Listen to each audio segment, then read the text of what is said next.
Welcome, everyone. I am your moderator, Dominic Halsmer. I teach engineering at Oral Roberts University, and I'm going to actually be giving the second talk in today's session. But the first talk is by Paul Carr, co-authored with Paul Arveson.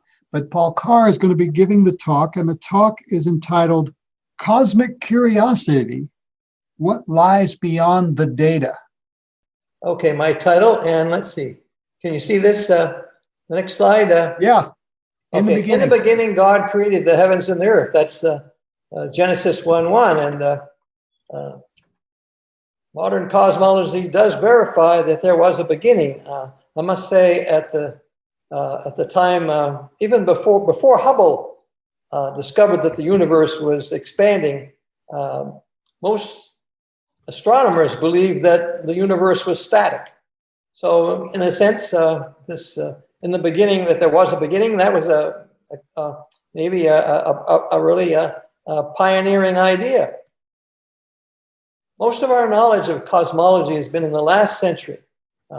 Here's a book by Nobel laureate Professor Peebles, Centuries, Cosmology's Century, Inside the History of Our Modern Understanding of the Universe. And it's all taken place in the last century. It started with around in the 1920s.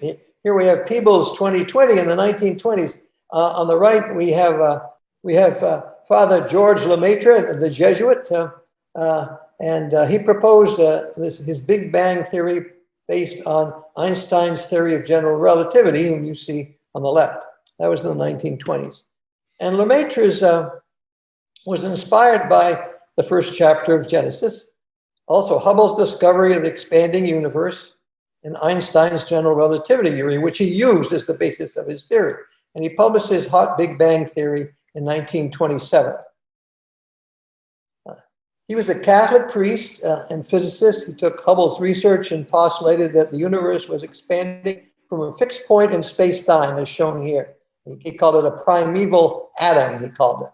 And he insisted that it had nothing to do with his religious beliefs. It was a purely scientific postulation. However, it wasn't taken seriously, and many people objected, many astronomers objected, because it was too much like the Bible, and there was no evidence for it when he proposed it.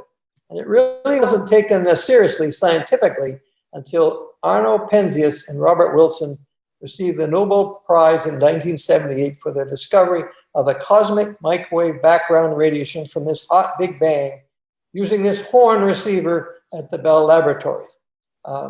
Might see this large horn focus the microwave energy, which is around 1 gigahertz, into their very sensitive receiver. And they noticed a noise source that seemed to be coming everywhere in the universe. You know, every good experimentalist wants to get rid of the noise. It limits your sensitivity, and they used a liquid helium to cool their receiver to get rid of thermal noise in the receiver. That didn't do it. And the next suspicious source of the noise, it's not shown here, but there was a white dielectric substance on the antenna that was deposited by the pigeon. They thought that might be coming from that pigeon manure, and so they cleaned out the pigeon manure, and that noise just wouldn't go away. They didn't know what it was. They were perplexed by it, and it just turned out that there was a group of theoretical physicists at, I think it was Princeton, who predicted that the universe indeed started with a cosmic Big Bang, and there should be remnant microwave radiation, which Penzias Wilson had discovered. Well, it turned out that at the ASA meeting in 1978, Robert Jastrow got on the astronomers he taunted cosmologists who received to accept the data there was that there was a Big Bang. And there was one atheist astronomer I know, Fred Hole, who never accepted it. And I think Paul Arveson, maybe in our comment, might like to expand upon that because he said he was present at that meeting in 1978. I don't know if he wants to break in now or have a comment now, or do you want to wait till later, Paul? Let's wait. Okay. All right. So, okay, this is the cosmological, more detailed cosmological model. I call it hot to cool cosmology, from hydrogen to humans, the whispering cosmos. The whispering cosmos is my metaphor for that noise that they discovered. And you may have seen noise as you switch between TV stations or FM radio, that you hear. Well, it could have been that cosmic noise from the primordial Big Bang. And the vertical dimension is the size of the universe. And it started as this microscopic primordial atom, and then there was a period of rapid expansion known as inflation. And then this is the particularly linear expansion of the universe, expanding at a constant velocity. And the hot to cool is symbolized by the white hot bang, and then the cooling is symbolized by red is cooler than the white hot. And finally, let's look at the various stages. As the universe expanded and cooled, we started to get atomic nuclei, a mix of atomic nuclei and electrons. This is known as a plasma. And this hot plasma, the radiation couldn't escape. But when it cooled enough that the electrons joined their atoms, shown here, you see that the small atoms are hydrogen, and it was hot enough to fuse some of those hydrogen atoms into helium. Those are the larger nuclei. And when this happened, the radiation escaped, and it kept on expanding. And I'll show you the evidence. Well, what evidence do we have of this? Well, I'll show you the evidence. This is the point where we have evidence. We have experiment. This is the radiation that Penzias and Wilson first detected, and then more recently we've been able to see the galaxies, which formed several billion years after the beginning. So we go on in time, and the Earth formed about 10.5 billion years after the beginning.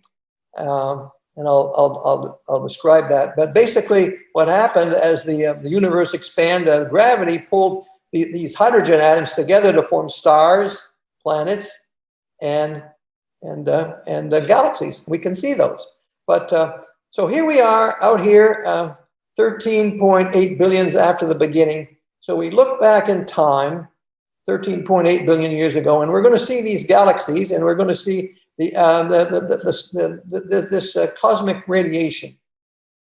So let me show you the evidence. This is the evidence. I call it the whispering cosmos, because this is a representation of that cosmic black body radiation. It's a black body radiation, and the overall distribution is that of the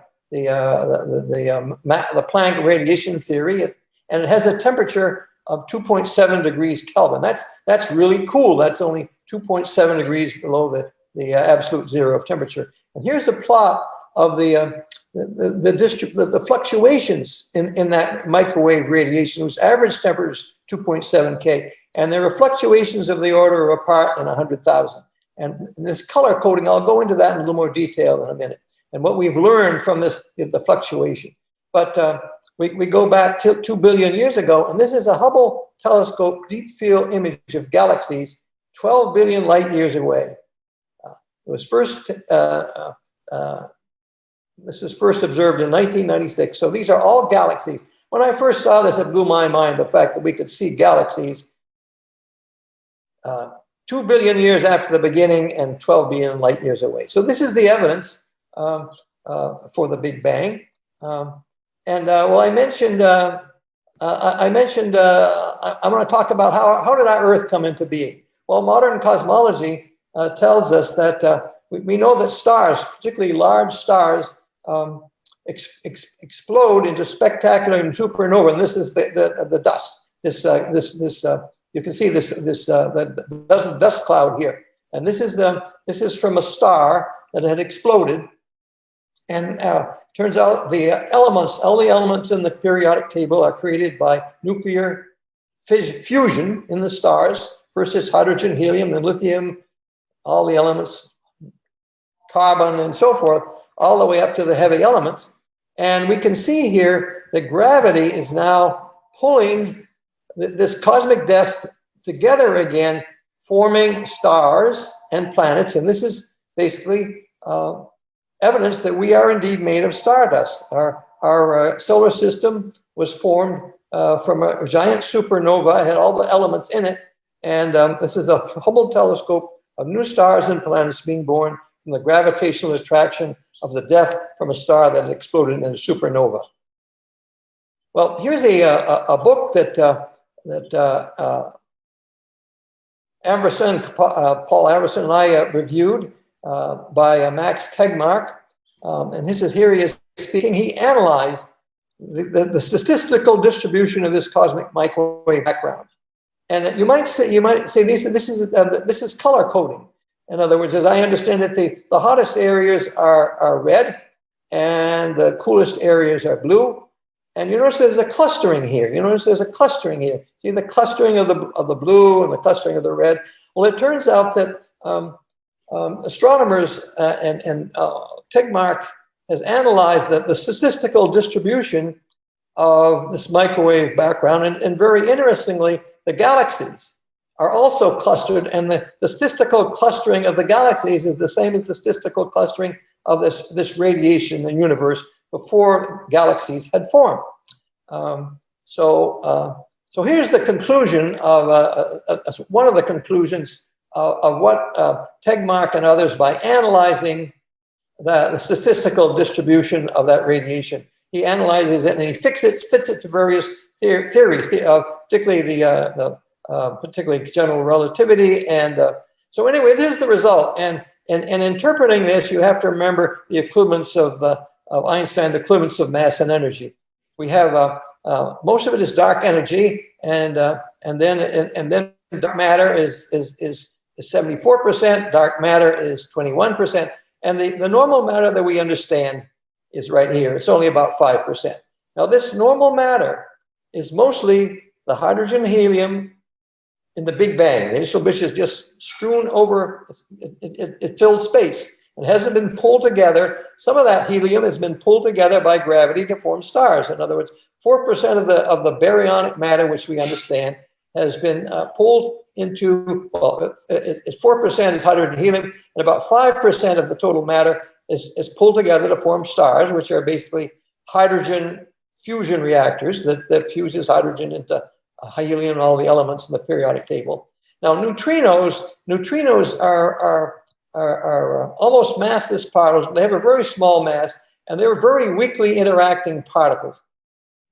And then here are the heavy elements which we have on the Earth, all the way up to uranium. That one. So the matter we understand is a very small fraction of the total mass energy of the Earth. I might mention dark matter. There's other evidence for dark matter, which is that before this cosmological analysis, astronomers realized that the gravity of the visible matter in galaxies, basically that the stars that people see, that astronomers, there's not enough gravity in that to hold the galaxies together. Galaxies are rotating, and they would fly apart if there weren't another source of gravitation, and that's attributed to dark matter. It's thought to be weakly non-radiating particles, very much like neutrinos. Neutrinos don't interact. If a neutrino can go through our bodies and our Earth, they're WIMPs. They're called weakly interacting particles. We haven't detected them for certain yet, but that's one of the quests of modern physics. And then dark energy is basically the repulsive is evident by a repulsive force that in the last 30 years, astronomers discovered that the universe is not only expanding, but the rate is also accelerating, so there's a force causing the velocity to increase. So that's what dark energy does. And we know the density, and we have other evidence for dark matter and other evidence for dark energy. So that's a summary. Here's a little bit more detail that out of this analysis of the distribution of the cosmic black body radiation. The age of the universe, 13.8 gigayears, and that's in pretty much agreement with other measurements of the age of the universe, as well as the Hubble parameter, which is the expansion rate. There are other measurements of the expansion of the universe, and I've already showed you the chart. The density that we understand, atomic, is 4.9%. Cold dark matter which holds the gravities needed to hold galaxies together, 27%, and then this dark energy, which is least understood at present. So in the beginning, well, MIT professor Alan Guth, he has an inflationary theory of the universe, of the beginning of the universe. It's that rapid expansion. His theory also predicts that the process that created our observable universe did not stop, but continued to make other universes. He calls it, this is a gift that kept on giving. Will we ever be able to observe these multi-universes? And astronomers are looking for that, but we haven't discovered any to date. So in conclusion, I'd like to quote Marcelo Gleiser, a theoretical physicist at Dartmouth, who recently won the Templeton Prize for Progress in Science and Faith. Then how do you go ahead and justify doing research when you don't think you can get the final answer? Well, it's because research is not about the final answer. It's about the process of discovery. It's what you find along the way that matters, and it is curiosity that moves the human spirit forward, and that's why we called our cosmic curiosity. And I mentioned modern cosmology tells us that we are the dust that created the earth, and we humans was forged in stars. And here's a poem which has also been set to music. Ye earth-born children of a star, amid the depths of space, the cosmic wonder from afar, within your mind's embrace. So thank you. Again, Paul Arveson might like to comment on this slide. He was present when Robert Jastrow gave this talk at the ASA meeting in '78. I don't know if he'd care to comment. Yeah, I was there with Bill Sisterson, who was the ASA executive director at that time. And we actually had a Q&A after this. This was a plenary meeting, so the majority of the attendees of the AAAS were there, and Ian Barber was also there, and he asked a question, and then I asked a question of Dr. Jastrow, who was an astronomer. I asked him because he had mentioned that he was an agnostic, and I said, in the light of the discovery of this Big Bang, the confirmation of this Big Bang beginning, why do you remain an agnostic? And his answer basically was, well, he hasn't found a religious organization that he really likes. So he didn't carry it any farther. But yeah, it was quite an interesting event. And actually, that photo I just noticed, Bill Sisterson is right in the middle there with the mustache. Yeah, we had a lot of fun at that meeting. This talk is obviously only the beginning, scratching the surface of the discoveries. A lot of things have happened in the last 20 years that I hope we can pursue in another talk later on. Very good. Do we have any questions? People sometimes ask me, well, what about the beginning? Anyway, I think that you might say, I don't think as they say, Alan Guth has hypothesizes a beginning, and he has a theory that caused that large expansion, the very large expansion of the universe right at the very beginning. And his theory does predict that particularly that the universe, the geometry of the universe is flat, and that has been confirmed. So at least that part of his theory has been confirmed, but his idea that the same process that created our universe, for which we have definitive evidence, particularly since the radiation escape, has continued and created other universes, but we have yet to observe those. Paul, how about this question? We have pretty good confidence in the percentages of normal matter, dark matter, and dark energy. But are those quantities changing over time to any degree, to any significant degree, as we travel onward into the future, or are they fairly constant? my understanding is this is pretty new. I mean, basically, Tegmark published his book in 2015 that this work has gone. This work, I don't think we have enough. In other words, the conclusion is relatively new. It's only in the last, I'd say, 10 to 20 years that we've analyzed the cosmic black body radiation and come up with the fact that the matter that we really understand is only 5% of the mass energy of the universe. So I think time will tell. That's a good question. But I say that the two big research areas in physics today are to find what is this weakly WIMP, this weakly interacting particle. I think it's a particle, but we know that there is a source of gravity in the universe which is not that of the stars. Basically, we see the rotating galaxies and the visible stars that we see. There's not enough gravity in the visible stars to hold the galaxy together. You know, of course, there's a centrifugal force involved, and there's not enough gravity. They would just fly apart there has to be another source of gravity other than the visible stars. So there's another source of gravity in the universe, and it's hypothesized that it's a weakly interacting, non-radiating particle. And those neutrinos that I showed you, which we do understand, could be a candidate, but it turns out apparently they don't have enough mass that just doesn't fit into it doesn't seem to fit.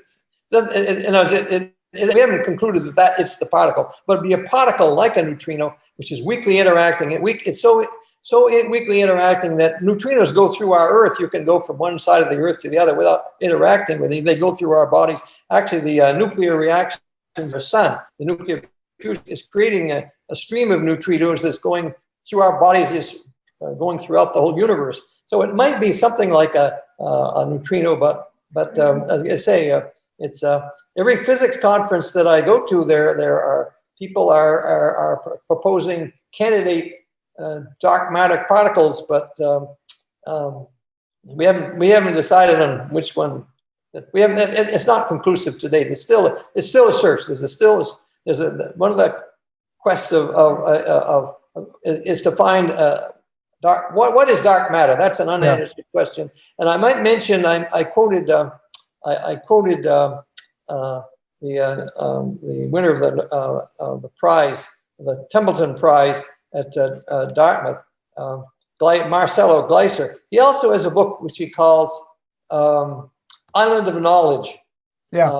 And he says, you know, we sit on an island of knowledge and a sea of mystery, and as our island of knowledge grows, and certainly our knowledge of the cosmos has grown tremendously in the last century, but as our knowledge of our island of knowledge and growth, the boundary between what we know and what we don't know, or increases. Knowledge and mystery, also expands. So I think this is, to me, this is fascinating. I mean, we've answered, we have a verifiable beginning of the universe, and yet we have more unanswered questions. But let's face it, remember the Michelson-Morley experiment at the end of the 1800s, and you know, it showed that there was no ether, that the velocity of light was the same in the direction of the motion of the Earth and perpendicular direction of the Earth. That was just totally ununderstood, but it gave rise to Einstein's first theory of special relativity and then general relativity. So what we don't know is often a stepping stone to something really new and exciting, as it was the end of the 1900s. That was the beginning of relativity, which was basically changed our worldview. So there's still much more to be discovered, and I think it's going to be quite exciting. I'm fascinated by it. I like to call what you're doing CSI, Cosmic Scene Investigation. It's a form of reverse engineering, which is what our next talk is going to be about.